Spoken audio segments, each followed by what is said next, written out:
যে হাসিনাকে খুন করতে উৎসাহিত করা হয়েছে, সেই লোকগুলোর সম্বন্ধে তারা কিছু বলে না, তারা কিছুই বলে না, তার মুখে কোনো শব্দ নাই। তো মির্জা আব্বাস কি শুক্রে 8 দিন হইলে আমার ভিডিও দেখেন, পিনে কি কাউরে ছাড়িছে?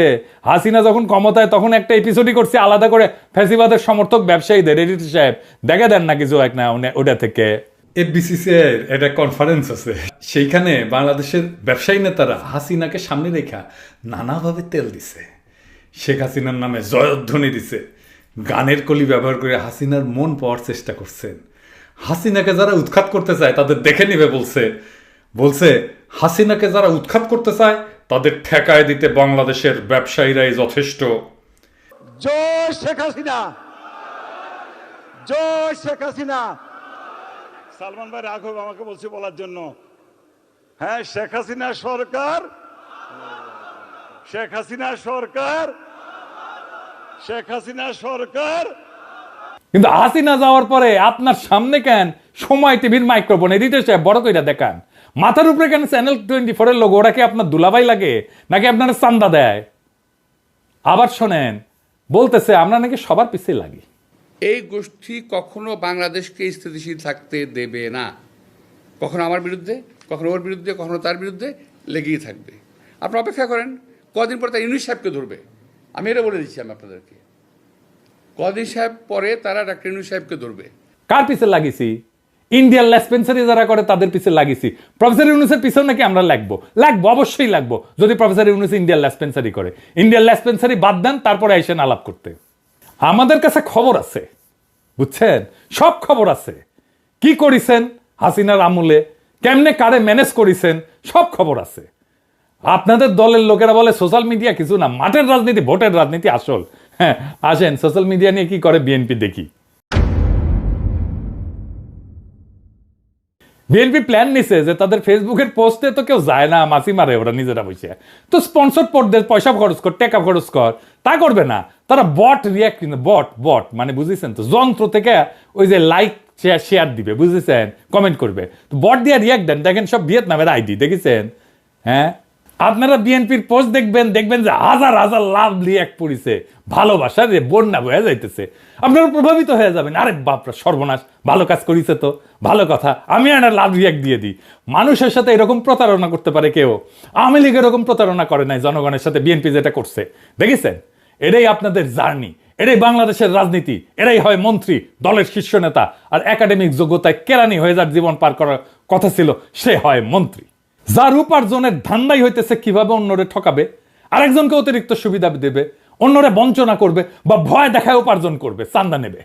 আমি যদি 1 টাকা ইউটিউবে উপার্জন করি না, সেটা আমার ইনকাম ট্যাক্সের ফাইলে আছে, এটা আমার বৈধ উপার্জন। আমি 1 টাকা যদি খরচা করি, ওটাও দেখাইতে পারবো আমি কিভাবে এই 1 টাকা উপার্জন করছি। আপনি জিন্দেগিতে দেখাইতে পারবেন না কিভাবে আপনি ব্যাংক বানানোর টাকা পাইছেন, জিন্দেগিতে পারবেন না, চ্যালেঞ্জ দিলাম আপনাকে। আপনার বৈধ উপার্জন কি? আপনি নিজেই ঘোষণায় বলছেন বাড়ি ভাড়ার টাকা আর ব্যাংকে রাখা সঞ্চয়পত্র। বাড়ি ভাড়ার টাকায় পেট চালান, বসে বসে খান, আর ব্যাংকে রাখা সঞ্চয়পত্র ওটি থেকে সুদ আসে, এটা হইতেছে আপনার উপার্জন। তাও এটা আজকের কথা না, 10 বছর আগের কথা। লজ্জা লাগে না আপনার? হ্যাঁ, আমার প্রত্যেকটা পয়সা হালাল, আপনার প্রত্যেকটা পয়সা হারাম। আপনি দাবি করতে পারবেন আপনার প্রত্যেকটা পয়সা হালাল? পারবেন না। বুকে হাত দিয়া বলবেন, আল্লাহর কসম কাইটা বলবেন, দেখাই দেবেন আপনার উপার্জন কিভাবে হয়েছে, কেমনে আপনি ব্যাংক করছেন। আপনি কাউরে না কাউকে বঞ্চনা করে সুবিধা দেয়া, ভয় দেখায় যে টাকা উপার্জন করছেন, সে উপার্জনের টাকা দিয়ে ক্যাডার পালেন, সে ক্যাডার ভোটে জিতায়, আর অনুপার্জিত টাকায় ভোট কিনা এমপি হয়ে যান আপনি। আপনার দলের লোকেরা ভোটের কথা বলে, ভোটের কথা গপ্প শুনে না আমাদেরকে। নমিনেশন কিনতে হয় পার্টি থেকে চান্দা দিয়া, তারপরে টাকা ছিটায় ভোট কিনতে হয়, কেন্দ্র দখল করতে হয়, জাল ভোট দিতে হয়, এই দিয়েই চলছে এতদিন। ভোটের শক্তির রোয়াব দেখায়েন না, ওই রোয়াব আমরা ফুটে করে দিতে পারি। জুলাই বিপ্লবের আকাঙ্ক্ষা ছিল এই বন্দোবস্তের পরিবর্তন, সত্যিকারের মেধাবীদের দিয়ে রাষ্ট্র চালানো। আপনার কোনো স্কিল নাই মন্ত্রী হওয়ার, আপনি রাষ্ট্র জিনিসটাই বোঝেন নাই, আপনি রাজনীতিও বোঝেন নাই। ক্ষমতা আপনার কাছে টাকা উপার্জনের মৌকা, আর কিচ্ছু না। মির্জা ফখরুল বলছেন আমরা কোথায় নিয়ে যেতে চাই দেশকে, শুনেন। সোশ্যাল মিডিয়াতে কিছু নতুন নতুন, আমি বলি কুতুব আবির্ভূত হয়েছে, তারা বাংলাদেশকে কোথায় নিয়ে যেতে চায় আমি জানি না। আমরা দেশ থেকে ফ্যাসিবাদের সমস্ত কলঙ্ক চিহ্ন মুছবো। আমরা বাংলাদেশে ভারতের তালুকদারি বন্ধ করব। চিরতরে আমরা বাংলাদেশে একটা সাম্যের ইনসাফের রাষ্ট্র করব। আপনারা মির্জা ফখরুল সেই স্বপ্নের সামনে বাধা হয়ে দাঁড়ায় আছেন। দেশের জনগণ জানে, বুঝতে পারে প্রফেসর ইউনূসকে কেন তাড়ানোর চেষ্টা করতেছেন, কেন দ্রুত নির্বাচন চান। জনগণের জন্য প্রফেসর ইউনূসের এই অতি অল্প সময়ের শাসন হয়ে থাকবে একটা স্বপ্নের মতো, এক অলীক সম্ভাবনার মতো, এক বিদ্যুৎ চমকের মতো সময়। তারপর বাংলাদেশ আবার ফিরে যাবে আপনাদের সেই আদিম জমিদারি ব্যবস্থায়, আপনাদের সেই মাফিয়া শাসনে। আবার কালো টাকা এবং পেশি শক্তির মাস্তানেরা গাড়িতে পতাকা ওড়ায় ঘুরবে, হেলিকপ্টারে চড়বে, দলীয় মাজারের খাদেম আবার আমাদের ভয়ে ভয়ে বাঁচতে হবে। ক্ষমতার অঙ্গুল হেননের নিয়ত নির্দিষ্ট হবে আমাদের মতো ছোটখাটো মানুষদের। আমরা জানি আমাদের দাসের জীবন, আমরা পুতুল নাচের রীতি কথার দুর্ভাগ্যপীড়িত জাতি, সমাজের সবচেয়ে অযোগ্য, অশিক্ষিত, দাম্ভিক, অসৎ মানুষের বড় গলা শোনা ভয়ের রাজ্যে জীবন মৃত আমরা জানি আপনাদের বসংবৎ কোটাল পুত্রের ভিন্ন মতের আগাছা কেটে ফেলার অভিযানে আমরা যে কোনো সময় কচু কাটা হয়ে যেতে পারি। আমাদের জীবন মিথ অফ সিসিফাস। সিসিফাসের গল্প জানেন? আর এক অভিশপ্ত জীবন ছিল। পাহাড়ের নিচ থেকে পাথর ঠেলে ঠেলে ঠেলে ঠেলে যখন সে উপরে নিয়ে যায় একেবারে চূড়ায়, তারপর আবার সেই পাথরটা নিচে পড়ে, আবার তার ঠেলে ঠেলে ঠেলে ঠেলে উপরে নিয়ে যেতে হয়। এটাই তার অভিশপ্ত জীবন। আমাদেরও বাংলাদেশের নাগরিকদের জীবন মিথ অফ সিসিফাস। আমাদের অভিশপ্ত জীবন সিসিফাসের মতো। আমাদের সন্তানেরা বারবার রক্ত দিবে এই ক্ষমতার রাক্ষস তাড়াইতে, আবার নতুন রাক্ষস এসে দখল করবে জনপদ। আমাদের আসলেই কোনো মুক্তি নাই। কিন্তু মির্জা আব্বাস, মনে রেখেন, পৃথিবীতে যদি একজন মানুষও থাকে এই নষ্ট দুর্বৃত্তের রাজনীতির মুখোশ খুলে দেবে, সেটা আমি। ঈদের জামাতে যারা প্রফেসর ইউনূসের হাত ছুঁইছে তারা বলছে আকুলভাবে ছাড়ার 5টা বছর থাকেন, কারণ তারা জানে ওই লোকটা তাদের মানুষের মর্যাদা দিছে। বেশি দিন লাগে নাই, মাত্র 7-8 মাস। মানুষ তার বিপুল সম্ভাবনা আর তাদের অফুরন্ত শক্তির খোঁজ পাইছে। জাতির প্রাণ শক্তি জায়গা উঠছে। এটাই বিপ্লব। আমরা এই পরিবর্তনের জন্য জান লড়াই দিছি।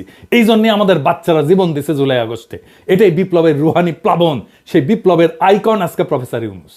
জনতার স্বপ্নের সামনে বাধা হইয়া দাঁড়াইলে জনতাই আপনাদেরকে রুখে দেবে। সেই দিন বুঝবেন সোশ্যাল মিডিয়া কি জিনিস।